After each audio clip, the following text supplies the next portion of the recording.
Greetings folks and welcome to the Electromaker podcast. This is your audio midweek roundup of all things maker and embedded and lovely. We are coming back after a short break, and part of that break was planned, part of it was not.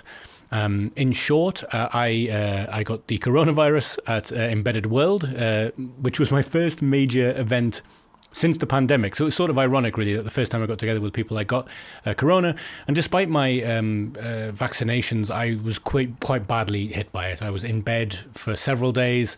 And luckily, my family was actually away at the time, so I didn't have to bother anyone with that isolating. I just stayed in the house the entire time and did very little indeed.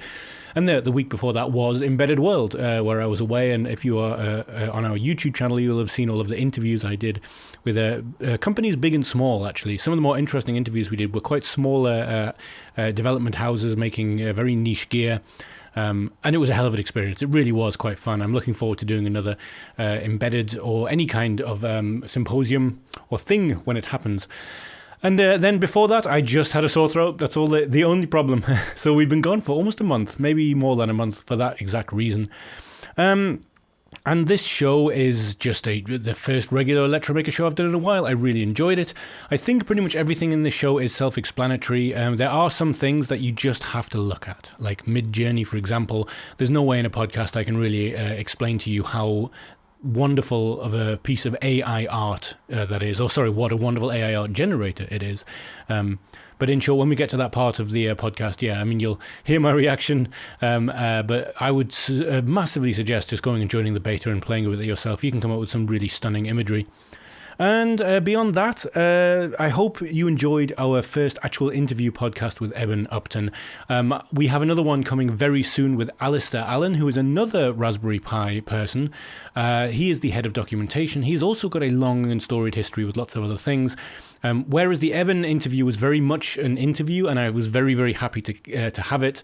It was sort of very time constrained with a very specific set of questions, and very much just I got what I got. The audio quality was actually not bad, but it could have been better. Whereas Alistair's already set up pretty much for podcasting. When that podcast comes out, you will probably understand what I mean when I say this will not be the last time we speak to him, because we spoke for an hour and 10 minutes and very, very nearly ended up speaking for another hour longer. Even after we stopped recording, we had to sort of pull ourselves away from it. He's going to be a more regular guest, I believe. Anyway, this is a very long introduction. I'm just very happy with myself because finally this thing I've been talking about for such a long time of interviewing people seems to be happening. There are other guests on the horizon, but they are completely unconfirmed, so I will not say anything more at this stage. I hope you're enjoying the show as it has been. It will continue being this way for a long time.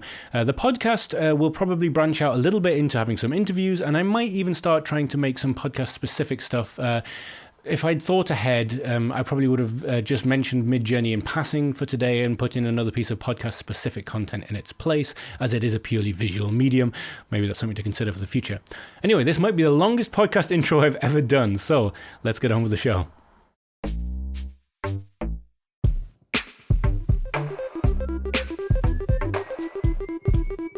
We're going to start this week's show talking about a couple of exciting Electromaker things. That's right, having just given you an update as to where I've been, one of the reasons I haven't been here is because of so many exciting Electromaker contests and things that have been happening. And we're going to start with the Eurocircuit PCB contest. Now, I've been making a bit of noise about this contest for a while because, frankly, to me, it's one of the coolest things Electromaker has ever done. Electromaker contests have been going for a lot longer than I have been a part of Electromaker. This was something that was already established when I came on board, and I've always thought it was a kind of amazing thing. So our previous hardware contests have been, you pitch an idea for a specific piece of hardware. The last one was the Nordic Thingy 91, and if your project gets accepted, then you get sent that hardware to then make your project, which gets entered into a documentation competition on the Electromaker website for cash prizes and lots of other cool stuff. Last time we gave away an Oculus Quest 2. Well, Edge Impulse did. Anyway, this time round it is similar but kind of different in an awesome way. If you want to come up with any kind of PCB design, it doesn't have to be something groundbreaking or new. It can be a PCB to just take something that you've breadboarded on a microcontroller and turn it into a PCB that you could put into a box, make into something, make your own, temperature gauge that fits on the wall with a screen that has a PCB behind it. I don't know.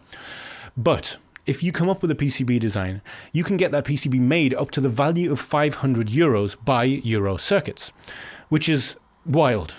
Now, this is the contest page. I will, of course, be linking this in the description.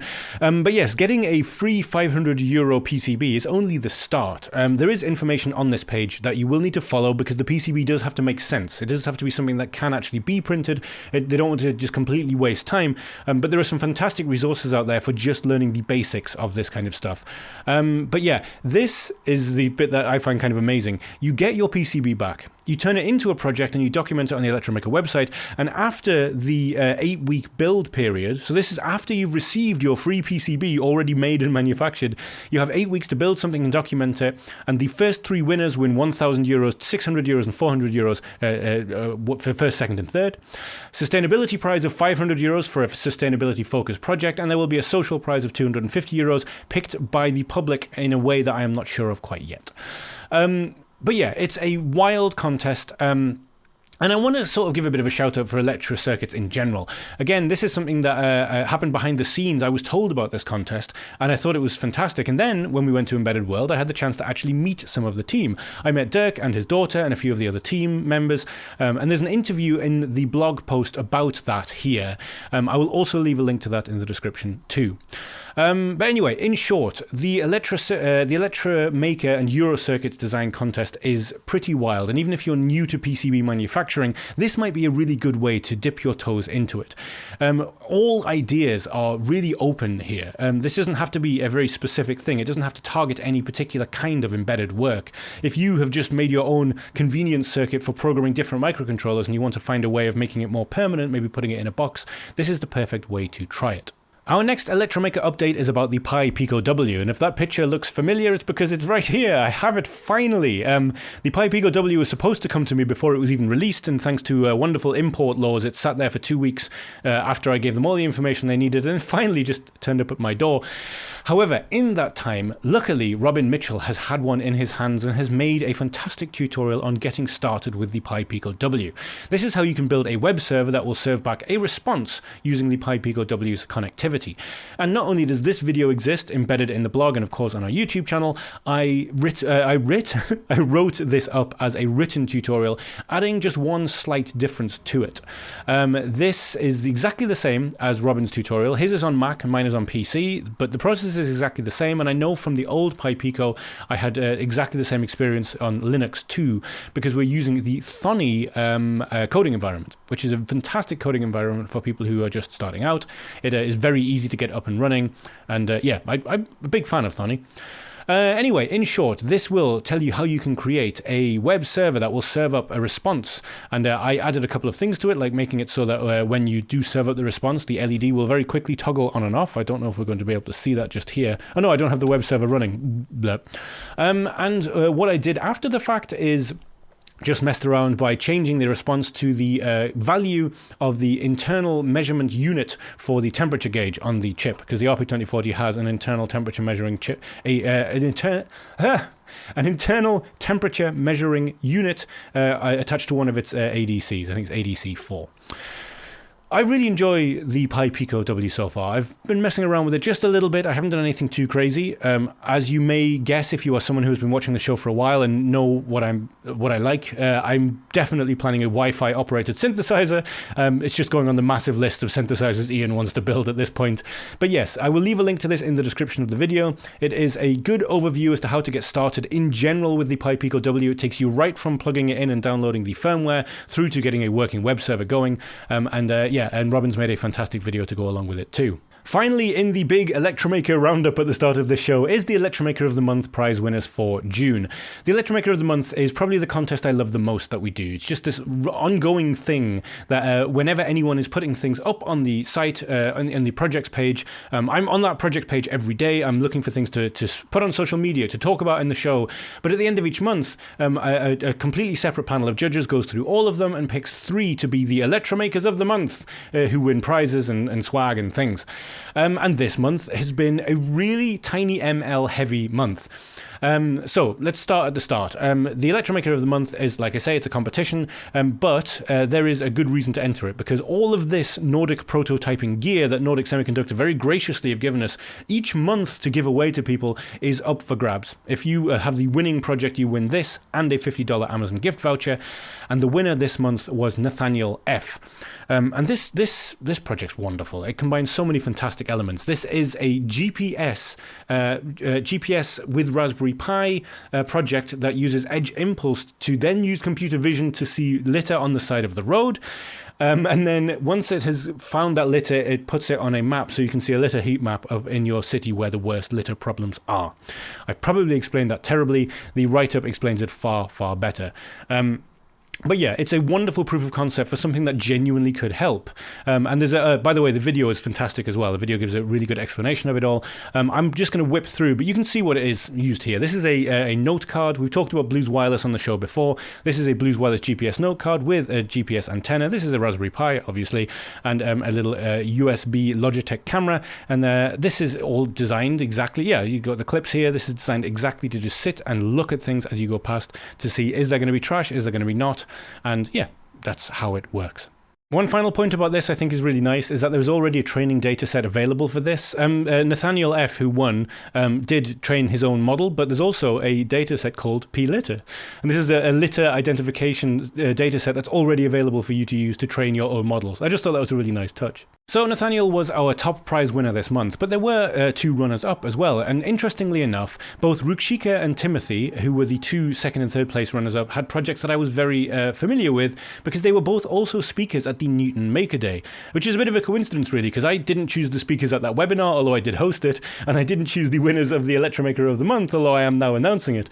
And it's a nice crossover to see. And these are both, again, tiny ML projects. One is a tic-tac-toe game from Rukshika, which uses digit recognition. This is an M5 stack core with an ESP32 inside it, and this is a TK Inca Python program for the tic-tac-toe game. You choose 1, 2, 3, 4, 5, 6, 7, 8, or 9 on that grid, and you write that number with your finger with a dataset trained with the MNIST handwritten digit dataset. And this is all using Newton, unsurprisingly, because it was the Newton Maker Day webinar was people using the Newton AI platform to train models to deploy onto microcontrollers.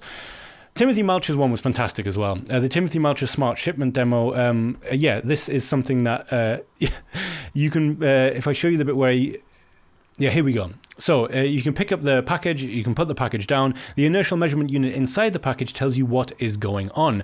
It's a little bit of an update on asset tracking, and the idea is if you move it around or if you throw it or drop it, you will get that reported back to you. This project just uses a local network, but the idea being you would add some kind of cellular or Wi-Fi, cellular and GPS location stuff on it so that you can get actual condition monitoring of a parcel in transit. Really cool idea. If you are interested in the Electromaker of the Month, I'll leave a link to the general Electromaker of the Month blog page in the description. This tells you everything you need to know about it. The Newton Maker Day that I mentioned just before was a webinar that I hosted, and I know that some of the Electromaker crowd were there. I saw some of your names in the chat, which was wonderful. If you would like to watch that webinar, it is available in full on our blog. This is the full broadcast. Later on in the broadcast, Stefano from Arduino joined us because there was some prizes to give away to people in the webinar as well.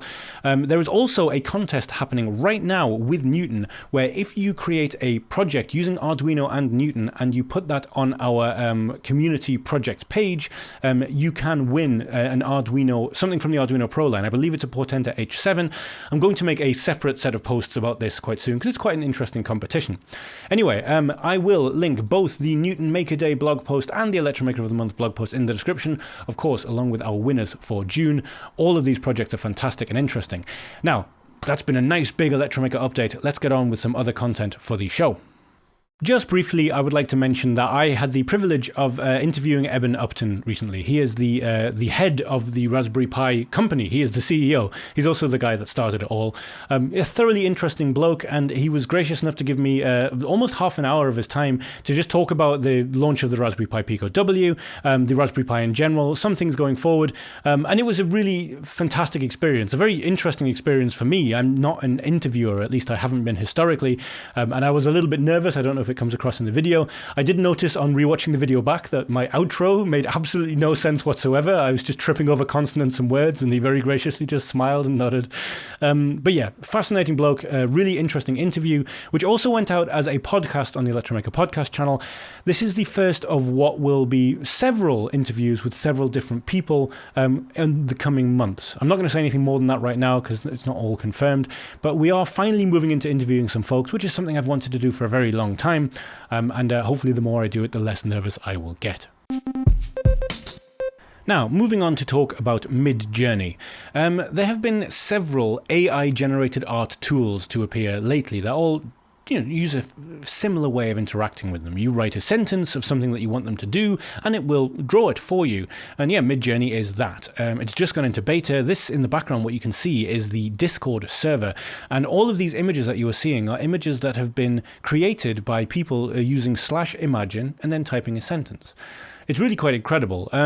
Some of these say what they are, some of them don't, but like, let's see, man sliding down a mountain, ultra-realistic 8K. I mean, I don't know about the ultra-realistic 8K, but that definitely does look like a man sliding down a mountain. And all of these things are being generated all the time. It's incredible. The level of things that are coming out of this, based purely on sentences, is wild. Oslo cyberpunk style, hyper-realistic. Yeah, I'm slightly in the way. Let me just put myself out of the way. There are some kind of incredible things. I'm going to show you the website where you can sign up for the beta for this, but just while we're here, I want to try something.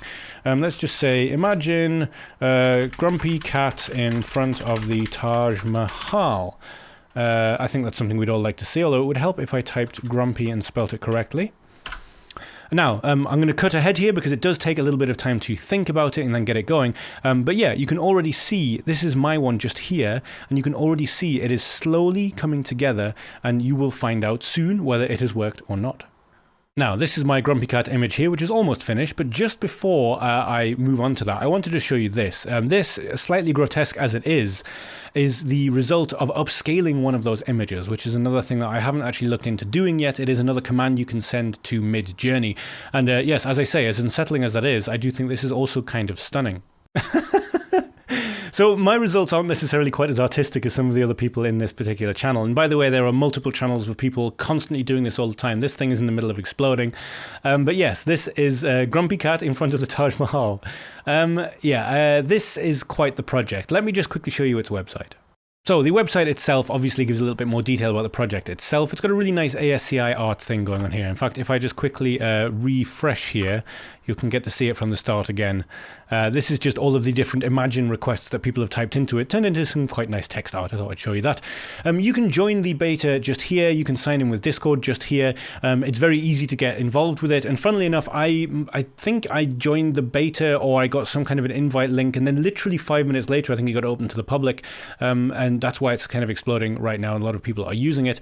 I highly recommend going and taking a look at some of the art generated by Midjourney. It is really quite astonishing. The level of detail, some of it comes, some of the detail that comes through from the things that people are typing into it. Because you have to remember that this is an AI interpreting human text and then turning that interpretation into art that is supposed to be enjoyed by humans. It's doing something really quite special behind the scenes. And yeah, I'm really interested to see where Midjourney goes. Now, before moving on to funding website things and news and all that kind of stuff, there's one other project I wanted to give a bit of a shout out to. This is another project on the Electromaker website making a budget game controller, but it also uses an Arduino in a way that I think a lot of us forget about, and a really useful way to work with Arduino in general. So this Arduino Uno game controller is a very first prototype of an idea that uses simplicity at its core. It's an Arduino Uno, it's a breadboard with a few buttons on it, and that's about it. There's a cardboard enclosure, as you can see here, and as you can see it here in action. And this video is fantastic, by the way. It's embedded in the page. I would suggest going and watching it. The thing I want to give a shout out about as well, firstly, the fact that this is actually a breadboard inside a box. And this is fantastic. The project that you actually do is better than the project that you just don't. And this is okay, it's on a breadboard, but who cares? It's inside a box, it works, it's been made into something that is functional. It is the first prototype. And what I like here is that this is an Arduino Uno, so you can't actually make it act like a USB host device. I mean, there is sort of ways around it that you can kind of make it work like that, but it's very, very complicated. But I think a lot of people forget is that the standard fermata sketch from Arduino basically just turns your Arduino into something that will take USB serial commands from the computer. And that's what's been done here. Upload standard fermata, which is in the standard example library from Arduino, and then down here there is some Python code which gives you a good example of how to set it up for serial communication. It's been minified, which makes it a little bit hard to read, but it's something that I've done a few times in the past. I've written tutorials on how to program an Arduino with JavaScript and how to program an Arduino with Python. They've all used standard fermata. Anyway, this is a fantastic project. The video is also fantastic as well. I would suggest going and watching it. It really pleases me when younger makers take just a few components and just do what is needed to make it work. It must have been such a temptation to try and make a fantastic case for this and make it look wonderful and work perfectly right out the box, or to get a completely different microcontroller so you could make it act like a host USB joystick of some kind. But instead, work with what you have and make it work. It's a wonderful way of doing things. The Electromaker Show is entirely supported by the Electromaker Store. If you are thinking of buying anything for your maker project, or if you're someone working professionally in the industry and looking for professional grade gear, the Electromaker Store has a very wide selection of stuff. And while we are not immune to the chip shortage as anyone else is, we do have quite a lot of cool stuff in stock at this present moment too. So if you'd like to support the podcast monetarily, by far the best way you can do that is by buying stuff from the store. Let's get back to the show. To celebrate the show coming back, we're having quite a large competition this week, in that we are giving away the NRF5340 Audio DK from Nordic Semiconductor. This, out of all of the boards that Nordic have put out recently, is the one that I found the most exciting. I have had a chance to have a little bit of a play with it, but in my limited time I really haven't had the chance to do it justice, and I really hope that one of you will. So on this week's show and on next week's show, if you're seeing this in the future, you can leave a comment which basically just has to have the hashtag NRF5340, NRF5340, and what you would do if you won this kit. And of course you need to be a subscriber to the Electromaker YouTube channel in order to enter. And I'll give you those details again in a minute. Just quickly, this one, out of all of the Nordic boards, this is the one that I find the most exciting, just because it has high quality audio in and out built right into it, as well as of course Bluetooth Low Energy and all of that good stuff.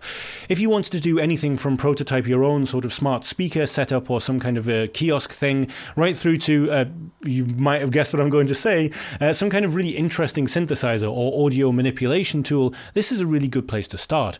And it's not a cheap development board either. I don't actually remember the exact price it sells for, but I seem to remember it was around 160 euros. I'll leave a link to this page in the description so you can have a good look at it. As always with Nordic, there's the introduction video.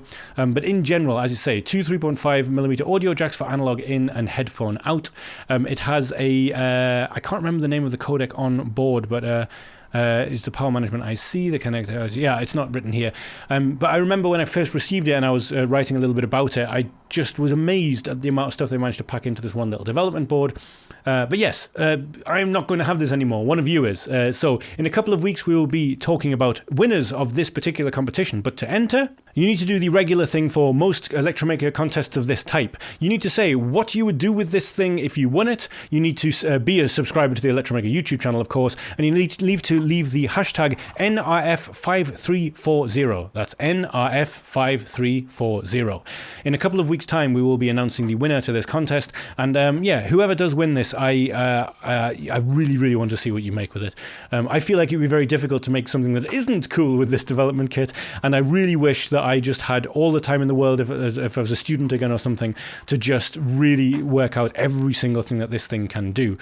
Because something that I have privately kind of wanted to find for a while is a development board that combines high quality audio with a really modern connected microcontroller. And there's a few out there with the SP32s and all that kind of stuff. And yeah, this is the first from Nordic that I've seen that really piqued my interest. And I'm really interested to see what the winner comes up with. It is time for Funding Website Things, which is the part of the show where we look at things on funding websites, and we are starting, as we so often do, with Crowd Supply. Now, I had a comment a little while ago from someone saying that, what is Crowd Supply? And essentially, Crowd Supply is Kickstarter, but just for really cool little embedded things that we like. And yeah, it's kind of what it says on the tin. One of the things I love about it so much is that I can come to Crowd Supply and pretty much find something I will be interested in immediately. One of the things I hate about Crowd Supply is I can come to Crowd Supply and find something I'll be interested in pretty much immediately, and my wallet suffers terribly. This is a pre-launch project, however, so there's no money involved with this yet. This is just the idea, and as you can see, this is a fully realized idea. This will be launching in when it does, or if it does get crowdfunded, it will be something that you can buy.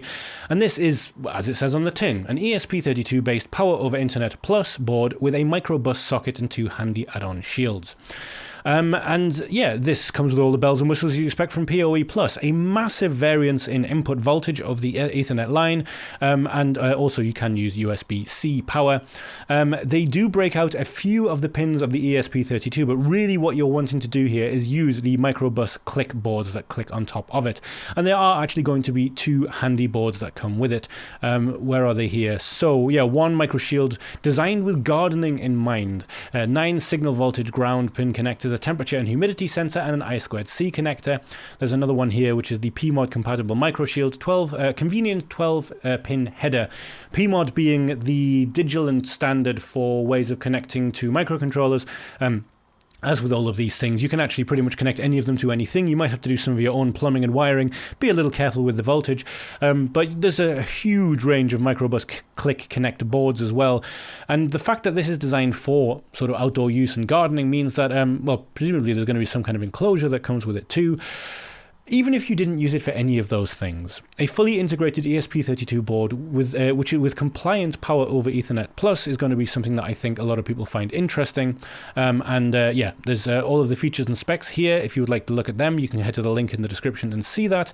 And if you would like to get notifications on this project specifically, every one of these pre-launch pages has a page where you can subscribe to this project alone. And when it goes live and starts getting crowdfunded, you will get notified.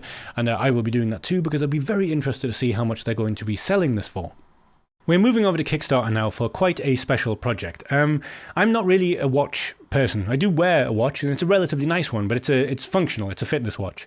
In terms of watches purely for aesthetics or for clout or whatever, I've never really been interested until now, but not for the reasons that you would think. This isn't a Rolex. This isn't a timepiece by some very fancy branded house. This is a small team in Austria who've been iterating over a design for some time and have come up with something really quite unique.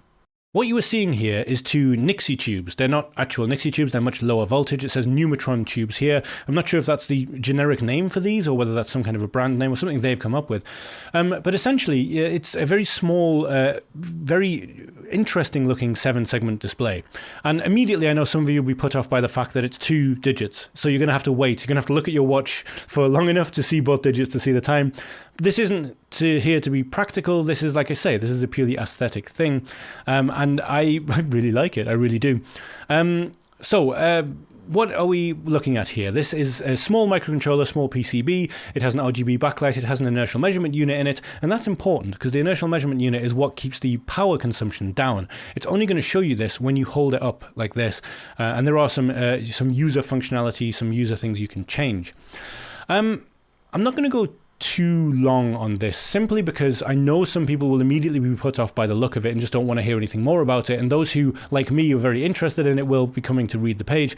It's really interesting looking at how they iterated over all this. A lot of these were handmade earlier. Obviously, if this gets funded, it's going to go into production and will be produced somewhere else, probably in China, I imagine. I don't know this for sure.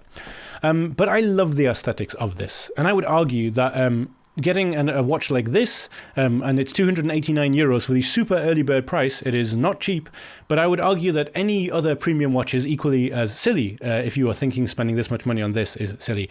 Ultimately, at the end of the day, you could get a €4 watch from the shop, one of those old Casio numbers, and it will last you forever. So if you are interested in this kind of thing, I'll leave a link to it in the description. They are so close to reaching their goal. They are just €600 away, and if it's the kind of thing that you think you might be interested in, you will be supporting a small team of people who seem very passionate and have worked on this over several years. For the back end of the show, we have some news, we have some new products, but first we're going to talk about a series of in-person events that Nordic Semiconductor are putting on. Now, of course, earlier in the show, I was talking about the Nordic Audio DK that we're going to be doing a giveaway for. This is more about Nordic sharing knowledge about their products. Now, of course, the idea is that hopefully you will use Nordic products, but this is an educational thing. This is happening all across the EMEA region. So there are events in Africa, there are events in the UK, there are events all across Europe. There's an event in Tel Aviv in Israel as well. And this is happening between August and November. If you want to be involved with this, I will be leaving this link in the description of the video. I would highly recommend at least taking a look at it, because these things you can register for. You will be hearing from Nordic's IoT experts. You will be getting free hardware to take away with you to learn how to develop yourself. And also, if you've never been to an in-person seminar, it's something I'd highly recommend.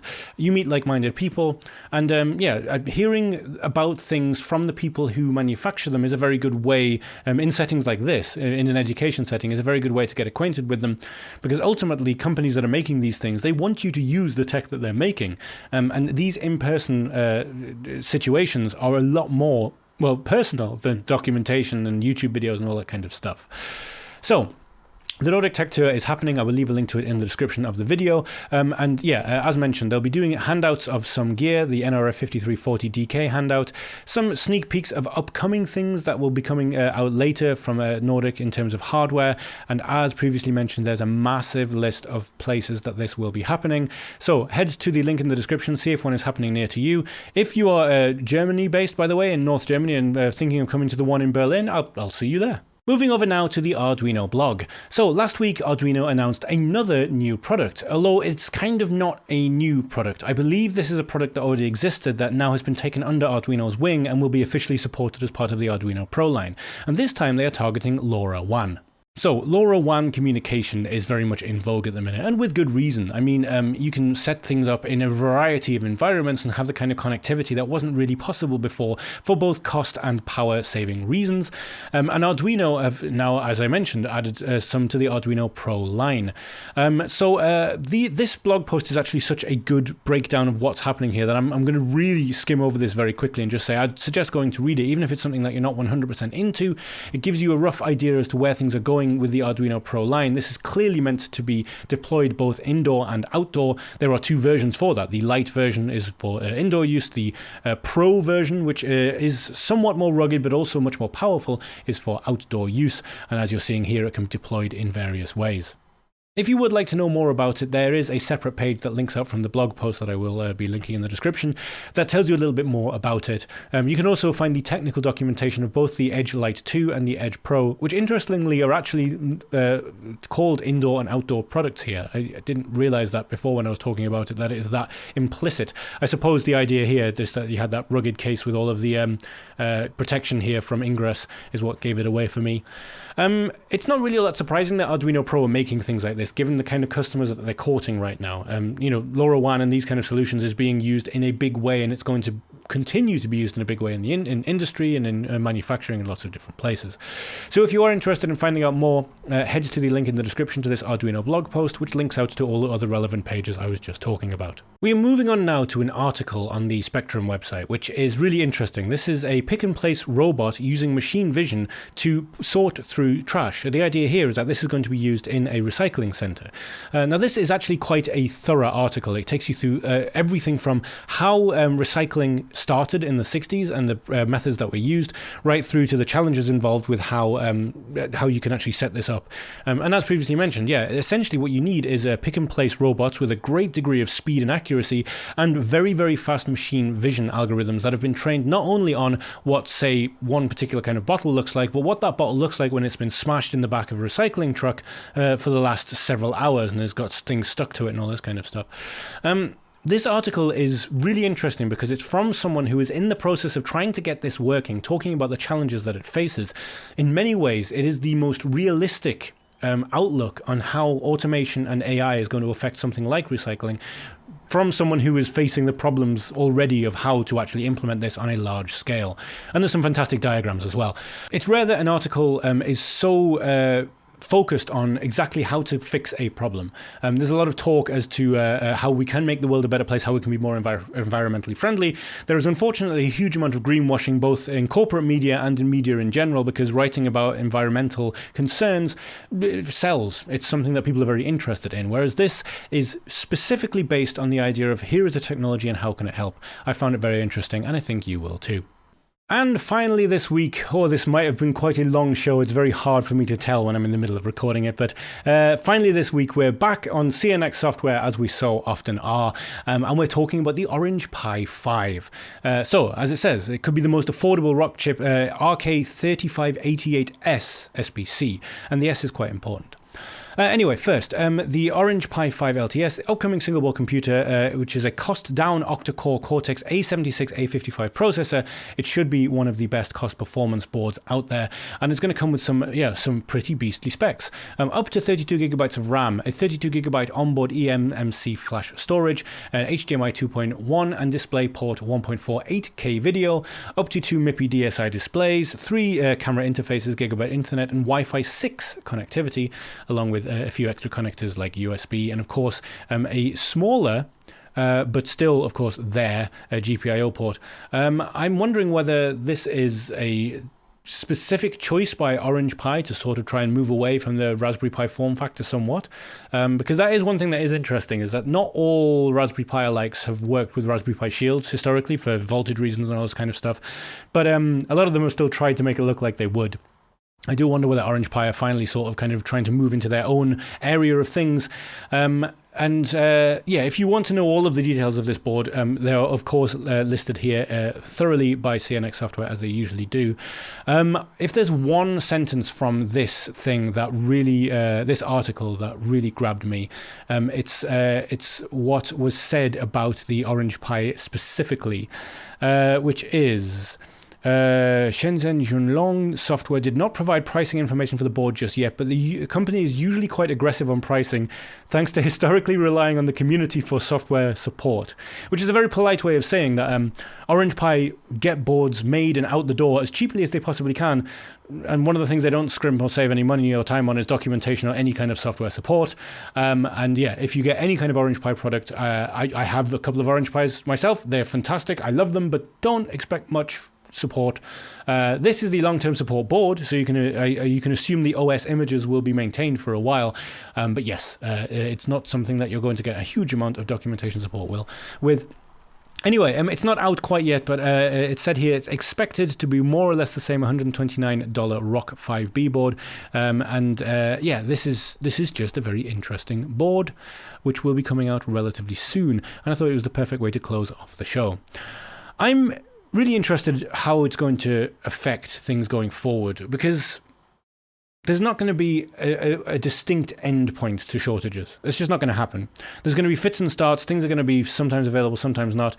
But if they are still managing to produce large amounts of these particular kinds of chips and putting them into completely new boards and form factors, I wonder how long it will be before you will get a massive amount of community support to reverse engineer these boards that have fallen by the wayside, maybe because of bad documentation. After all, last year, or was it the year before, Orange Pi put out a board which was definitely comparable to a lower powered Raspberry Pi 4, but it was nowhere near as popular because it just did not have as much support, and no one was going to put the time in to do that. But I do wonder now whether, as time goes on, hobbyists are going to start opening up their minds to other boards, and people are going to maybe start making things for the less programmatically inclined to make them useful for them. I don't know. I'm just waffling about it at this stage, but it is something I find very interesting indeed. So that has been the podcast for this week. One other thing I didn't mention at the head of the show is you may notice a slight difference in audio quality in this show. I am experimenting with trying to make this show come across a bit better on a variety of different devices. There are some people who have mentioned that when they've been listening to it in the car, they've had difficulty hearing what I say. I know one person who listens to it on their mobile phone straight to the speaker. They've said something similar. So I've added a little bit of audio compression and EQing after the fact, which should make it come across better on a variety of devices. If there's there's any difference here that you like or dislike, you can always get me via email, ian@electromaker.io, or you can join the Discord server and let me know there. Unless I hear otherwise, I'm probably going to continue doing this, as it's a general step up in audio quality as well. Anyway, for now, that is it for the Electromaker podcast. We'll be doing regular shows going forward. We'll have some more interviews going forward. And now I can actually say with a degree of certainty, if there is anyone in the maker and embedded sphere you would like to hear from on the podcast, let me know and I will approach them and we'll get them on the show. So have a fun, safe and creative week, and I'll chat to you soon.